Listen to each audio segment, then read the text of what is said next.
cautioned the country that there is virus still around us and we need to restrict it. And is this address, since the COVID-19 pandemic has started, it was the seventh address by the Prime Minister to the citizens of India. And he makes it very clear that if there is any little careless, then it can spell grief for the people. That means if you are not following the rules and regulations, or if you are complacent, or if you are careless, then certainly the virus might spread once again very fast, and this would create lot of problem to everyone. And the Prime Minister has also appealed to the citizens that they need to go ahead with following the guidelines, that is wearing the mask, sanitizing their hands and maintaining social distance, so that by the month of February 2021, which was the report by Department of Science and Technology, which states that the virus might be minimum by 2021, would be a successful one, which the WHO and also ICMR and now the Prime Minister of India also makes it very clear that we need to be cautious at this situation wherein the virus, or else the cases of the virus which has peaked in the month of mid of September and now in the month of October. This was in the month of September, it was high. Now October it is reducing, and only when we are cautious we can be happy. Only when we are cautious we can be happy. That is the code of our Prime Minister Narendra Modi's address to the nation in regards to the SARS-CoV-2 virus, which is still prevailing around us. And he has also appealed to the media and social media to create public awareness. That is the responsibility of the media and the social media to make sure that people are aware of the importance of being careful rather than being careless. And he also makes it a point that until the vaccine is found, we should never allow to fight against corona weekend. Rather than being careless, rather than being complacent, Prime Minister of India Narendra Modi has addressed to the nation, and he has appealed to the citizens that we have to strengthen ourselves in regards to fighting against SARS-CoV-2 virus or COVID-19 disease, and then we shall be happy in the first quarter of 2021. And he says that this is not the time to be careless or believe that corona is gone. It is not gone, it is still around us, and if we are careless it will again spike, it will surge. And if we are careless and moving around without mask, then we are not only trying to put ourselves, that is the individuals, under risk, but even our children will be at risk, the elderly people at home, or else in the community, in the society, in the country also will be at risk. So not only taking care about yourself, but while you take care about yourself as an individual, you are taking care of your children's or the elderly persons or people around you. So that is very important message which has been addressed by the Prime Minister of India to the citizens, that virus is still around us and we need to be cautious. And before I get into the next slide, Chandu has joined. Chandu, Kondal, Srinu, D. Suvarna, Mahi Reddy, Gauru Naidu, all of you a warm welcome to AKS IAS Academy Daily News Analysis. And there is another news which talks about being cautious about reinfection. Here the keyword is reinfection, not as our Prime Minister was talking about we should be careful rather than being careless, because the virus might be more of infected cases might take place. But here the ICMR, that is Indian Council of Medical Research, has made it very clear, or it has called for sustained caution against the COVID-19 disease, and it makes it very clear that there should not be any kind of negligence, because if you are careless, infection might take place. But if you are negligent, then there is a possibility of reinfection of virus, not infection. Please do understand, it is reinfection.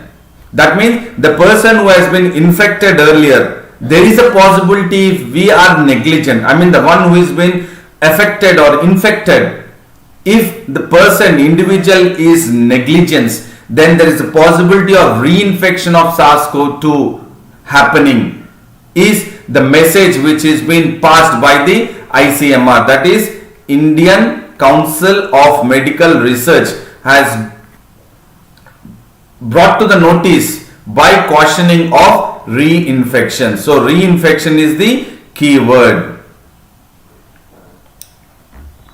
And this reinfection in India, as per ICMR, is currently under investigation, and ICMR is certainly collecting the data of the one who have been infected and recovered. Positivity rate, infected, that is mortality, morbidity, recovery, or again positivity rate. So all this I will discuss, but that is infection and death cases, morbidity and mortality. The ICMR is focusing on the reinfection in India. This is very important. Reinfection in India. ICMR is working on the it is getting into the investigation mode and collecting data in regards to the reinfection of SARS-CoV-2 in India. And as per the ICMR, the knowledge what they have actually passed on, that the COVID-19 infection, that is because of the SARS-CoV-2, and the antibodies which are in the individual or else the human being, they both stay in the body, both infection and the antibodies, they both stay in the body of an individual between 3 to 5 months. So this is the investigation what the ICMR is conducting, that how long the virus will stay, how long the antibodies which have developed to fight against the antigens, that is the virus, would stay in the human body, so that infections and the antibodies would stay, as per the investigation of the ICMR, as per the knowledge of the ICMR, it would stay in the body of a human being up to 3 to 5 months. That is why if we are, or any infected person who has recovered, if he or she is negligent, not taking proper measures after recovery, it might lead to reinfection. It might lead to reinfection, and that will be the next cause of concern.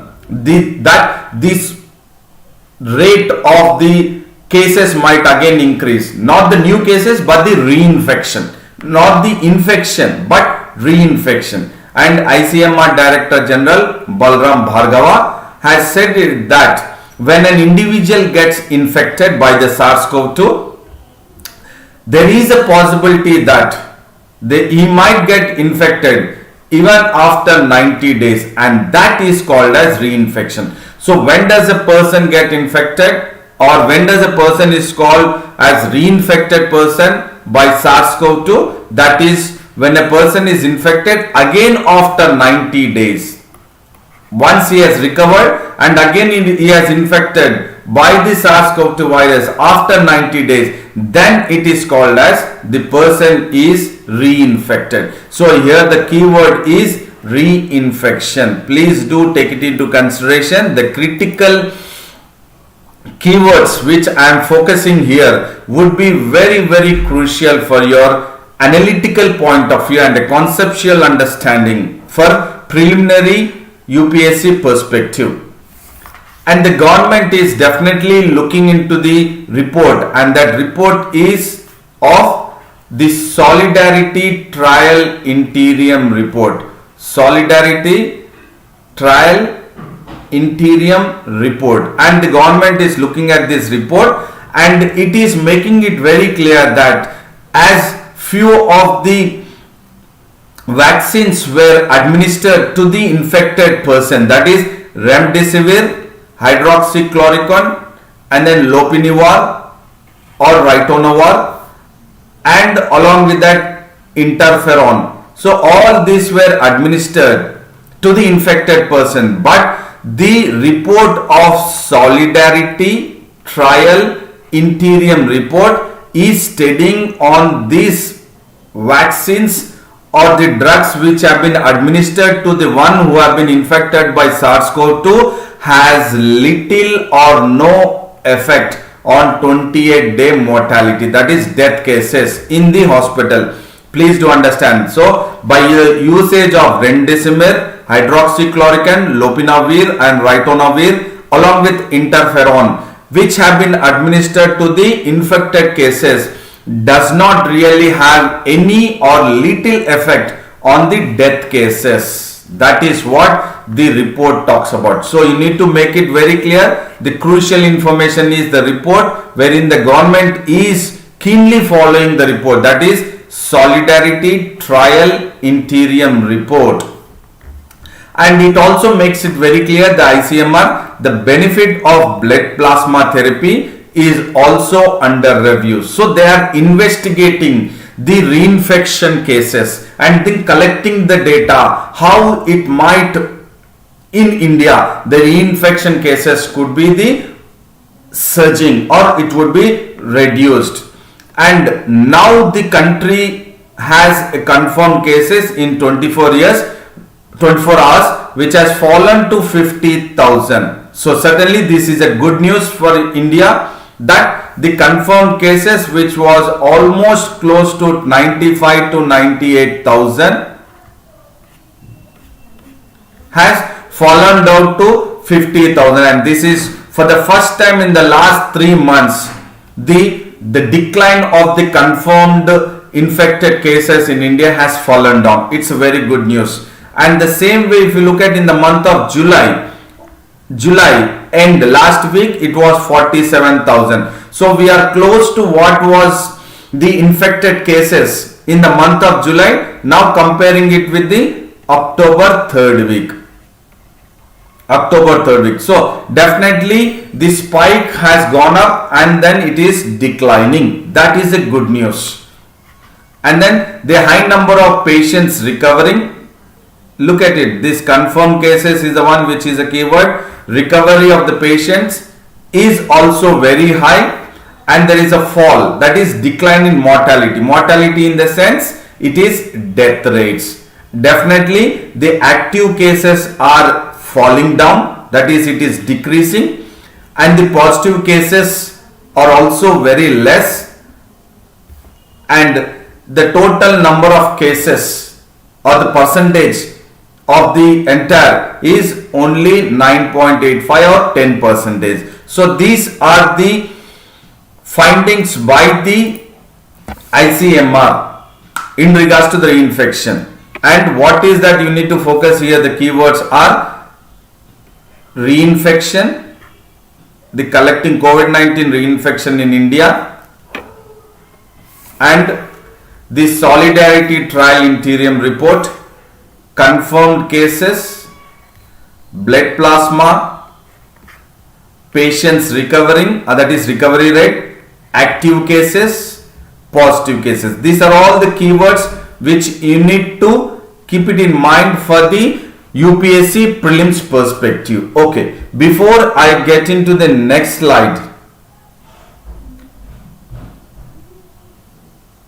I would say very good morning to Sai Pawan, Khaja Fakhruddin, and then Shalini, Azmat, Prashant.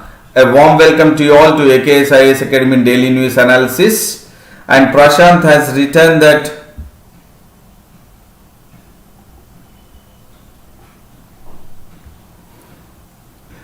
okay, definitely Prashant is worried about the food inflation. I mean the inflation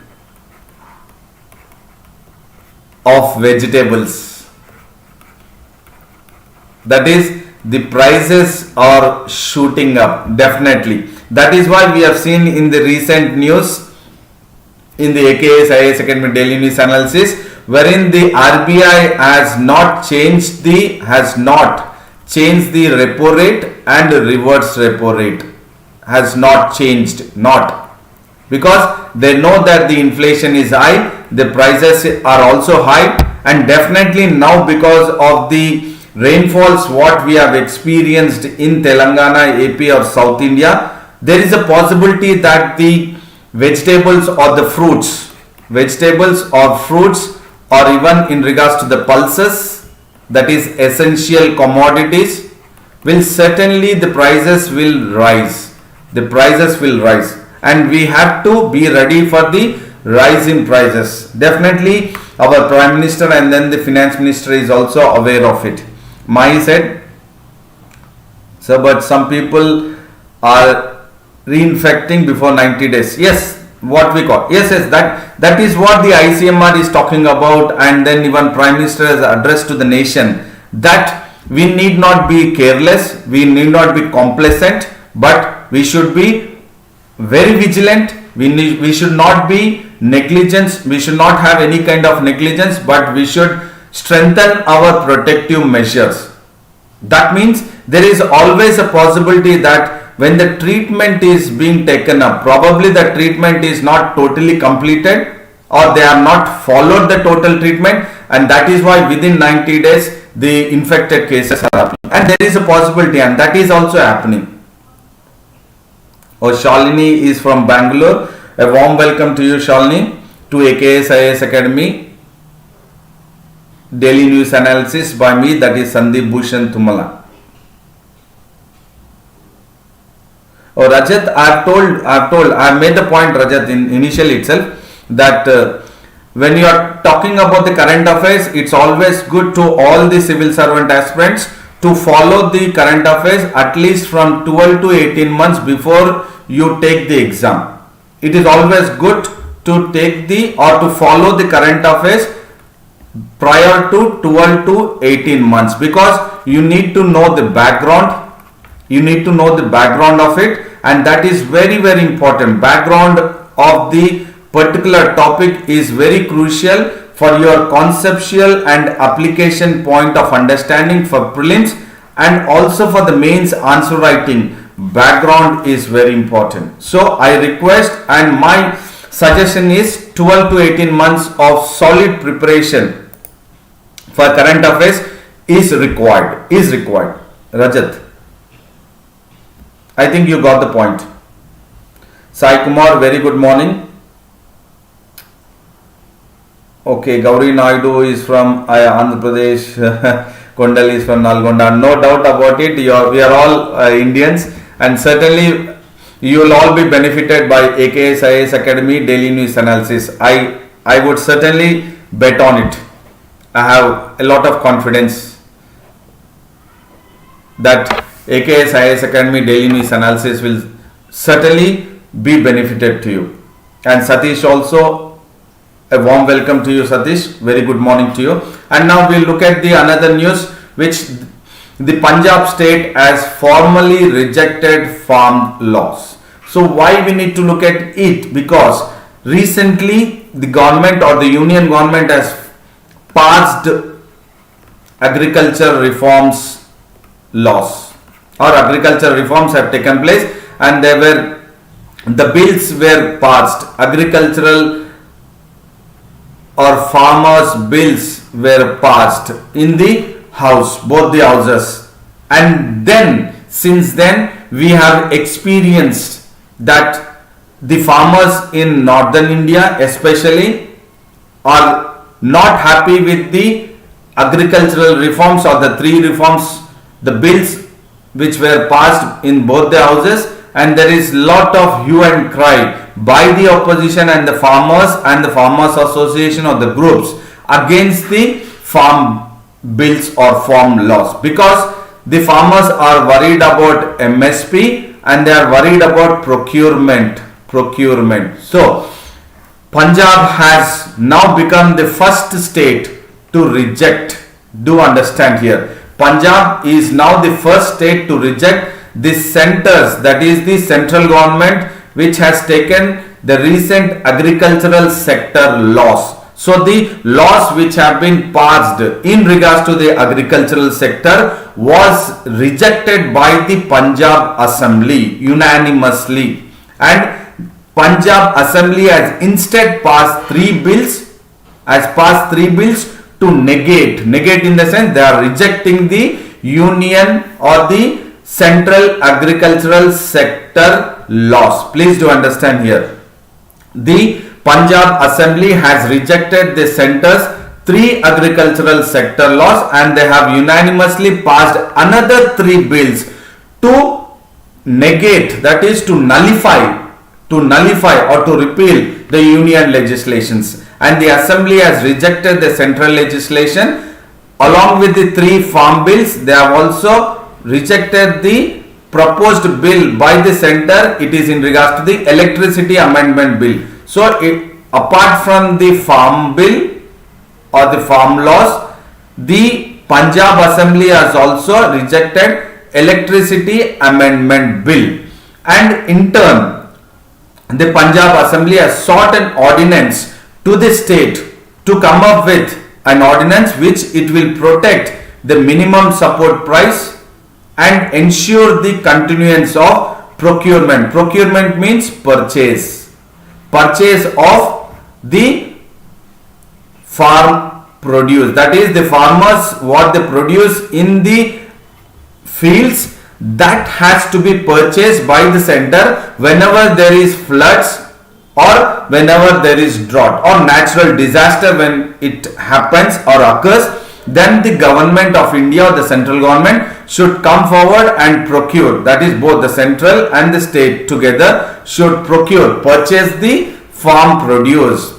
So the Punjab Assembly is asking the center to come up with the ordinance to protect the minimum support price and also to ensure the continuance of procurement, because these are the two which the farmers feel that the minimum support price would be taken off. That is the notion of the farmers, that the MSP will be slowly or gradually removed, and then the procurement, that is purchase of the farm produce of the farmers, will not be happened in the due course of time by the government, but probably there would be some private who would get into the mode of purchasing the procurement. So thereby there would be a loss to the farmers. That is a notion, and thereby this Punjab State Assembly has come up with three state bills. Punjab has come up with the three state bills to provide, if there is any kind of sale or purchase of wheat or paddy under the farmer agreement below the MSP, whenever there is sale or purchase of wheat or paddy under the agreement, farmers agreement below the MSP. So when they are purchasing or selling below the minimum support price, then that person who is purchasing or who is selling it will be imprisoned for 3 years, and there would be fine for sale or purchase. So this is the state bill wherein Punjab has come up with. And the state bill also are preventing any kind of hoarding. Hoarding means what? Collecting. You collect the farm produce and then you go ahead with getting involved in the black marketing of agricultural produce. So hoarding, black marketing, and then sale and purchase of wheat and paddy under the minimum support price as per the Punjab state bills which have been passed, they would be imprisoned for 3 years and they would be fined. So what is crucial here is the center, as that is the center's farm bills have been rejected by the Punjab Assembly and they have come up with the 3 state bills. This is crucial information which you need to understand the plight of the farmers because of the agricultural reform bills which have been passed in the house. Okay, Mahi Reddy and then Sandhya has joined. Sandhya, Ramkumar, Nageshwarao, a warm welcome to you, all of you, to AKS IAS Academy Daily News Analysis. And Mahi Reddy says, sir, but ICMR told that we call reinfection if they are affected again only after 90 days. Yes. Will we call it reinfection even if a person affected before 90 days? Yes, that is what I said. The ICMR is going ahead with steady in regards to reinfection in India. Currently, it is under investigation. So probably they will look at the investigation and they will also collect the data as per the investigation. And when we look at the data, if they are trying to decipher or understand that if the infected cases is below or before 90 days, then the data what they are collecting, they might again change it to further below 90 days. Mahi, I think you got the point. Mahi Reddy. It is investigation. It is under investigation and they are collecting data so that they will again look at the data. What is the amount of time or else the number of times the reinfection is taking place after collecting the data? They might again go ahead with calling for the definition of reinfection if it is occurring after 90 days or below 90 days. And there are clause which the Punjab Assembly has come up with, Punjab Amendment Bill. So we will look at the amendments being done to the Punjab by the Punjab Assembly. So the one which the provisions have taken place in regards to the MSP, the Punjab Assembly, they are punished. They wanted to go ahead with the punishment, that is in regards to the imprisonment up to 3 years, and that is in regards to the Farmers Empowerment and Protection Agreement on Price Assurance and Farm Services, special provisions of Punjab Amendment Bill. So it is in regards to the price assurance and farm services. If they are buying or selling below MSP, then they would be punished or imprisoned up to 3 years. And this Punjab Amendment Bill, it wants to amend Section 1 of 2 and Section 19 and Section 20 of Centre's Farmers Empowerment and Protection Agreement on Price Assurance and Farm Services 2020. Do not get confused. Just instead of the centers, now they are coming up with the Punjab Amendment Bill, because they have negated the centers farm bills and they have come up with the own, that is Punjab Amendment Bill. And the second one is the Farmers Produce Trade and Commerce. Here what is important is trade and commerce, promotion facilities, special provision, Punjab Amendment. So now the Punjab has come up with a new bill and it is seeking to amend Section 1 of 2, Section 14, Section 15 of what? Of Farmers Centers, Farmers Produce Trade and Commerce, Promotion and Facilities Act 2020. Why? Because they wanted to ensure sale or purchase of wheat and paddy should not be allowed below MSP. So just what the center has passed the bills in the both Rajya Sabha and Lok Sabha, that now the Punjab have come up with the Punjab Amendment Bill 2020. And again, if you look at Punjab Amendment Bill 2020, it is in regards to the price assurance and farm services and trade and commerce, second one. And the third one is the essential commodities special provisions, Punjab Amendment Bill 2020. It is seeking to amend the centers, the Essential Commodities Amendment Act 2020 by amending Section 1 of 2, Section 13A of Essential Commodities Act. So what is crucial here, what you need to focus, analytical point of view is, I will explain here how you need to look at this. So what is that Punjab Assembly or Punjab government is wanting amendments, is seeking to amend, it is in regards to the price assurance and farm and services. They wanted to amend section 1 of 2, section 19 and 20. So section 1 of 2, section 19 and section 20 pertains to the price assurance. This is what you need to focus. And then again this section 1 of 2, section 14 and section 15. This is in regards to the trade and commerce, the second bill. The farmers produce trade, second one. Farmers produce trade and commerce promotion facilities. And the first one is farmers empowerment and protection agreement on price assurance and farm services.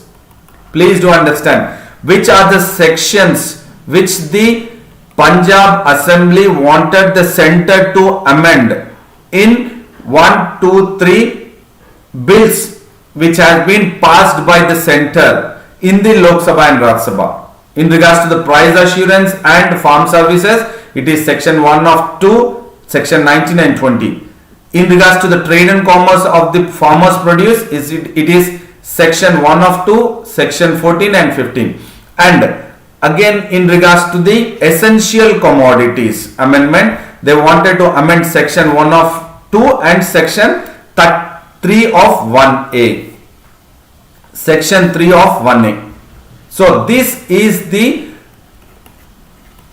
important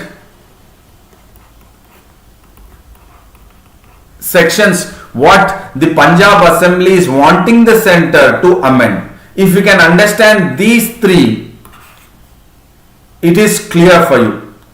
It will be very clear, and this is what analysis is. You as a civil servant, you need to focus it, because if you look at this entire 2 slides, you may or you may not understand it, but I have made it simple for you that this is what the sections, section 1 of 2, section 1 of 2, section 1 of 2 pertains to all the 3 agricultural farm bills which have been passed by the centre both by Rajya Sabha and Lok Sabha. But section 19 and 20, it belongs to price assurance and farm services, first bill. And the section 14 and 15 in regards to the trade and commerce. Section 3 of 1 is in regards to the essential commodities. So this you place, these sections you write it separately so that you will have a clear understanding about why the Punjab Assembly has negated or passed unanimously and negated the centers and wanted which sections to be amended in which of the farm bills. That is crucial. This is analysis, and this is what happens at AKS IAS Academy Daily News Analysis. And the 4th bill is in regards to the Code of Civil Procedures, Punjab Amendment Bill 2020, which has passed, and it seeks to insert a provision for exemption of agricultural land, which is land not exceeding 2.5 acres, and from section 60 of the Code of Civil Procedures 1908. So this is a crucial or critical information for you from prelims as well as mains examination. We have looked at the 3 farm bills, and the 4th one is in regards to the Code of Civil Procedure 1908. These are all 2020. 3 farm bills, and the 4th one is the Code of Civil Procedures, and that is in regards to provision for exemption of agricultural land not exceeding. So whenever the agricultural land is below 2.5 acres, they should be exempted from the any kind of movable or immovable properties. I hope this is the analysis you have understood. And Ram Kumar has joined, Naresh, Nageshwarao. A warm welcome to 3 of you. And now we will focus at the another news which talks about FDI blooms in COVID-19 gloom. So there are 2 words here, bloom and gloom. Bloom is prosperous, gloom is like it is not prosperous, negative.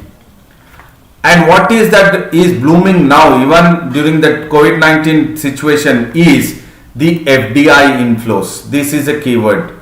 The foreign direct investment inflows into India for the first time first time since COVID-19, that is 5 months of 2021. It has had a record high despite of, that is in spite of 60% of contraction, that is minus 60%, which the FDIs has experienced in the last 5 months because of the COVID-19 pandemic situation. In the first quarter, with July and August, there was little better in regards to the 20 billion for equity FDI. So here the two keywords are, FDI is the keyword which you need to focus, that is foreign direct investment, and another keyword is the equity FDI.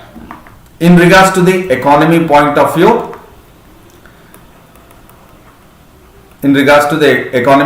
view, you need to focus two keywords here, that is in regards to the foreign direct investment and equity foreign direct investments. If you look at the FDIs which has had a record high, definitely the record high is, or it has increased to 11.51 billion US dollars between April and June. And by the end of August, it has from 11.51 billions, it has shooted up to 35.73 billion. That clearly shows that the FDI inflows into India is increasing. And if you look at the equity FDI in India in the year 2019-20, it is 50 billion US dollars. Please do understand the two keywords which I have emphasized, that is FDI, that is foreign direct investments in India, and you have another one called as equity investments. These two keywords are crucial for economy point of view. And we will look at what is equity. What is equity? For a better understanding, I have taken up this.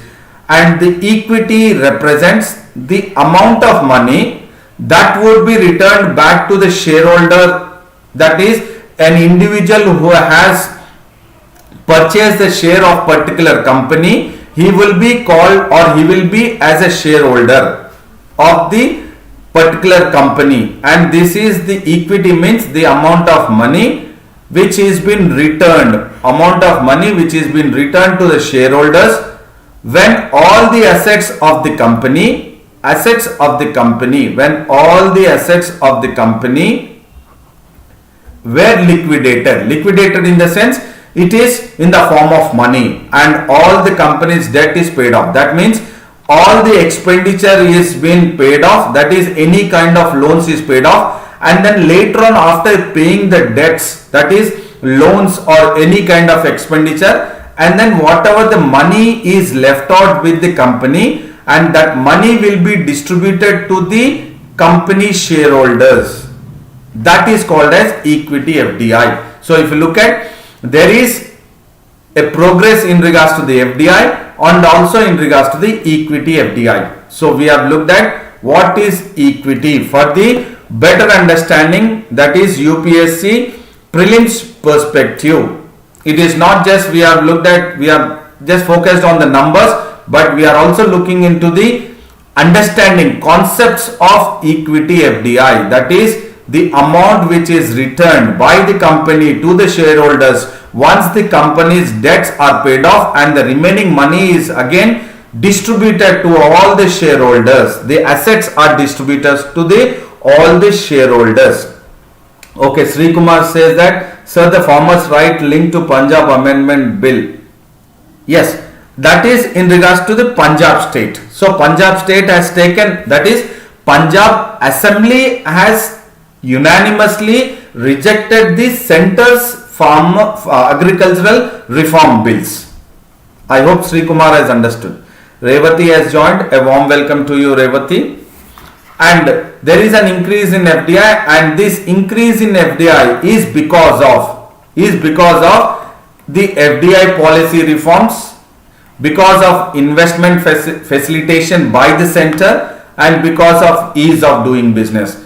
Why the FDIs have increased in India because of these three reasons. Because of FDI policy reforms, because of investment facilitation provided by the central government and the states, and also by ease of doing business. And the total FDI flows include fresh equity investments and also reinvested earnings both. And FDI equity, when now we are talking about FDI equity flows, were boosted. And why it was boosted? Because there were investments into geo platforms. There were investments by the foreign investors into Reliance Industries. There were foreign investors who have invested into telecom subsidiary. Who has invested? Global investors, that is foreign investors like Google. They have invested 4.5 billion in the venturing into geo platform, Reliance Industries and telecom subsidiaries. Google, as like Google and various other foreign investors have invested into these sectors or geo, that is in regards to the telecom, Reliance Industries and telecom subsidiary also. That is why the FDI equity inflows has increased. Please do understand here, conceptual understanding. FDI equity has increased because of the global investors like Google have invested in geo platforms, Reliance Industries and telecom industries, and the investment committed under. So there are foreign investors or the global investors who invest and their investments are committed under, this is a keyword, under production linked incentives. So there would be incentives, there would be equity given to the FDI or to the company or to the shareholders, wherein it would be based on the production linked incentives. So production which will be taken up because of the incentives, and incentives would be given based on the production scheme. So PLI scheme is very important to FDI equity flows, especially for the electronic manufacturing such as Apple Incorporation supplies. Now they will begin to flow once the approvals comes in. That is in regards to the approval for what? Approval for PLI scheme. What is PLI scheme? That is production linked incentives, and then Apple will also start going ahead with investing in India through the FDI equity. FDI equity. Yes, what is PLI? Okay. Revati has asked what is PLI. PLI is production linked incentive. That means the incentives will be given based on the production. That means the amount, the high the production, high the incentives, low the production, lower will be the incentive. So that is a scheme. That is a scheme, and this is now taken up because they wanted, the government of India wanted FDI equities to flow higher into India, especially in the electronics manufacturing. That is why, and the other point is it wanted to attract or invite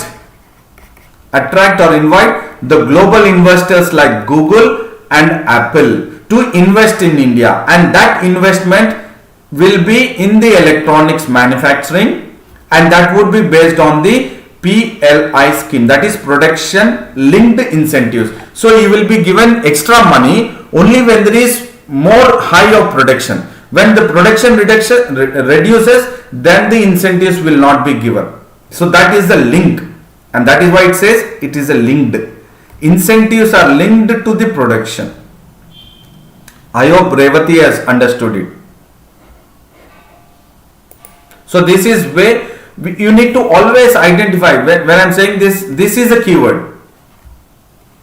This is certainly a keyword, and UPSC will focus on these keywords, wherein many of the civil servant aspirants might miss the keywords while they are studying.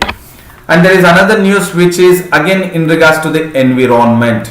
So we will focus this news for UPSC prelims as well as mains perspective.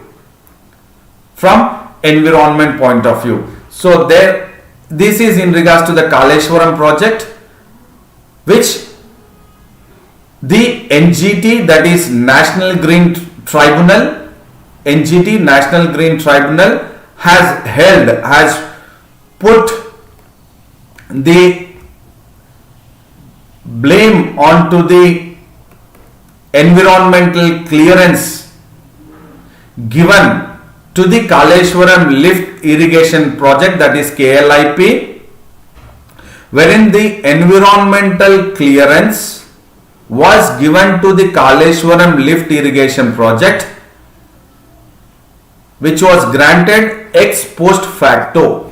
What do you mean by ex post facto? So this is a keyword here for a conceptual and better understanding. So ex post facto means after it is done. What it is done? The project. Which project? Kaleshwaram lift irrigation project. After completion of substantial work, that is good amount of work in regards to the Kaleshwaram lift irrigation project has been completed, and then the environmental clearance was given by the Ministry of Environment, Forest and Climate Change. And what the NGT says is the National Green Tribunal bench has made it very clear that the granting of the ex post facto to the Kaleshwaram lift irrigation project by the Ministry of Environment, Forest and Climate Change is in violation of law. This is another keyword. It is in violation. Why it is in violation? Because of the grant of the environmental clearance by the ministry is ex post facto. This is the keyword here. Ex post facto. Because of the granting of the clearance, environment clearance, which is ex post facto, and this is in violation of law. Who is saying this? It is in violation of law. That is the NGT.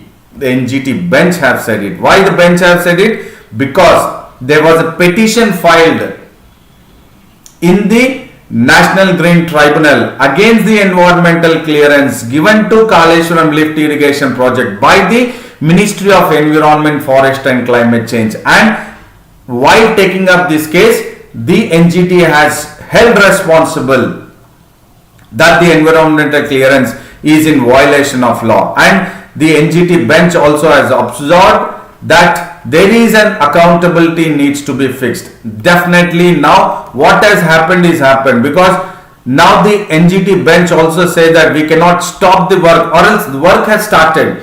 Now what is important is we need to get into the mode of observing the accountability, which is the need of the hour to be fixed, and what are the remedial measures. So one thing what the NGT is observing now is accountability has to be taken into consideration, and what remedial measures can be taken if there is any kind of loss to the people or to the area or to the environment itself because of the ex post facto granted to the Kaleshwaram lift irrigation project. And the NGT has also directed the Ministry of Environment, Forest and Climate Change to constitute a 7-member expert committee, that it should be constituted within a month, and it should complete the entire exercise that in 6 months, that is in regards to the expert appraisal committee has to be set up, which will be relevant to sectorial expertise will be into that, and they have to submit the report within 6 months. So NGT now has said that the ex post facto granted is in violation of the law. There should be accountability fixed, there should be remedial measures, and there has to be a 7-member committee which has to be set up. So these three, what I am saying in regards to the 1, 2, 3, 4 are very crucial for your analysis point of view, what NGT, National Green Tribunal, has spoken about the granting of ex post facto. G. Srinu says that Telangana News, sir, this project depth information. Okay. And the petition which was filed, and why did the NGT come up with this observation of what we have discussed, that is the 4, that is it is in violation of law, and it wanted accountability, remedial measures, and setting up of 7-member committee, because a petition was filed in NGT, National Green Tribunal, by a person called as Muhammad Hayat Uddin, who is a resident of Siddipet district of Telangana state, that he has filed a petition saying that he is also a farmer and the farmers are being directly affected because of the Kaleshwaram lift irrigation project. That is what the concern of the petitioner, which was filed in the NGT, and he is a resident of Siddipet district of Telangana state. And the petitioner has filed in the NGT, wherein he wanted to declare the environmental clearance which has been granted to Kaleshwaram lift irrigation project is invalid. The petitioner says that the environmental clearance which is being given, NGT should pronounce the judgment that the clearance is invalid because it has got the permission prior to filling application with the Ministry for clearance. Look at it. The clearance has got before there was the application, filing of application with the Ministry for the clearance. Which ministry? Ministry of Environment, Forest and Climate Change. Before they have filed the application, they have got the clearance. That is why the petitioner says it is asking the NGT to make sure that the clearance is invalid. But the NGT bench says that even though there is illegality which has been observed, which has been granted the environmental clearance, what the NGT bench says now is that it is neither possible, please do understand, it says, NGT says that it is neither possible nor desirable to undo. That means now the entire lift irrigation project, they cannot undo it. That means they cannot reverse it, what has happened. But definitely NGT bench says that is National Green Tribunal bench says that accountability needs to be fixed and remedial measures have to be taken, and that is why it wants to constitute an expert panel and within 1 month and complete it by 6 months. And the NGT bench also has suggested that expert committee would assess the extent of damage to the farmers because of the Kaleshwaram lift irrigation project, which has been taken up without environmental clearance between 2008 to 2017. Look at it. That means as per the petitioner and the NGT bench suggests that the work which has been taken up by the state government in regards to the Kaleshwaram lift irrigation project between 2008 and 2017, if there is any kind of damage being done to the farmers, they have to go ahead with remedial measures, and this is the necessary restoration measures, remedial measures which the NGT is suggesting. And further the NGT wants to look into relief and rehabilitation measures. This is a keyword again. Restoration measures and relief and rehabilitation measures should be adopted, and they wanted to examine effective implementation of environment management plan. Once the committee comes up, expert committee, they wanted to implement the environmental management plan, which will be submitted by the committee, and that should be in regards to the compliance of the environment clearance. And this is particularly required. That is environmental clearance is required for projects which are multi-purpose, and definitely it requires environmental clearance because it is definitely under the environmental impact assessment notification, and this is the keyword. Environmental impact assessment is a keyword which could be part of your mains 2020 UPSC exam, because there could be a possibility a question being asked on the environmental impact assessment draft or notification taken up by the central government, and how the various projects have been taken up by the states and the central governments not trying to adhere to the environmental impact assessment notification, and then there would be cause damage to the people, farmers, and also to the ecology and environment. And the crucial keyword here is environmental impact assessment notification, and I am reiterating it for the mains 2020 UPSC exam. Okay, Tejasri has joined. Revati says that from my end it is very clear. I mean, no problem from my end. Is it now okay? Because I am also checking it in my mobile also. The slide is clear, visible from my end. Please check it from your end if there is any net issues. And now we will focus the recapitulation of the DNA what we have discussed. We have looked at the Prime Minister cautioning the nation, saying that we should not be careless, we should be cautious itself. And ICMR also has spoken about reinfection.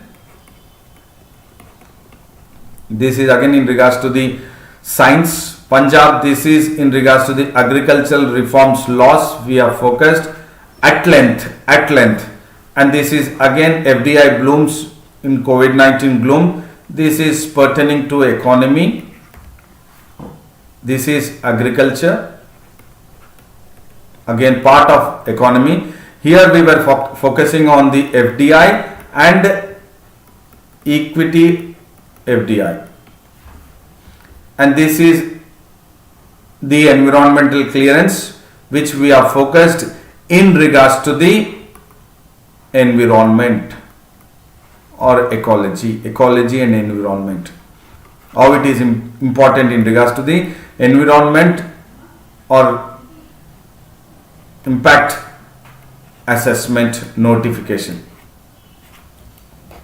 So I hope this session was informative, knowledgeable, and also useful for mains 2020 as well as prelims 2021. So I would say a very big thank you and a good luck to you all, and please do like the video, share the video, and subscribe the video. Do visit AKS IAS Academy website, on also subscribe the Telegram link of AKS IAS Academy, that is Advanced Knowledge System. And then see you again tomorrow at 7:30 AM in regards to the DNA, that is daily news analysis. And I would reiterate my statement, that is, do maintain consistency, do stick to your schedule, and then do take care of your physical health and mental health. I would say thank you very much to everyone, and then see you tomorrow at 7:30 AM.